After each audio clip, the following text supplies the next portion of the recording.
చాణక్యుడి యొక్క core insight agar మనం తీసుకొని చూస్తే ఒకటి మనకు అర్థం ఏమవుతుంది అంటే ఇది చాలా రోజుల క్రితం మాట్లాడిండు ఆయన. చాణక్యుడు ప్రతిసారి ఏం చెప్పిండంటే నీ ఇమ్మీడియట్ నేబర్, నీ పక్కోడు, నీ ఇంటి పక్కోడు ఆడెప్పుడు కూడా నీ దోస్తు కాదు.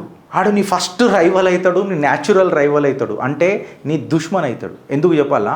నీ బార్డర్ షేర్ చేసుకుంటాడు. ఆడు బార్డర్ షేర్ చేసుకుంటే ఫ్రిక్షన్ వస్తుంది కదా. నీ కాంపౌండ్ వాళ్ళు నా కాంపౌండ్ వాళ్ళు ఒకటే, అట్లెట్లేసినావు చెత్త, నీ ఆకులు పడ్డాయి, నేనేయలే, చెట్ల మీదకి పడ్డా నీ ఆకులు పడ్డాయి.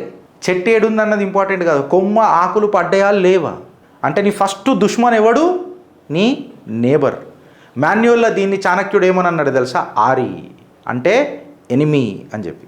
ఎవడైతే నీ నేబర్ ఉంటాడో ఆడుకో నేబర్ ఉంటాడు, మళ్ళా నీ నేబర్కి ఇంకొక నేబర్ ఉంటాడు, ఆడు మన దోస్త్ అవుతాడు. ఎందుకు?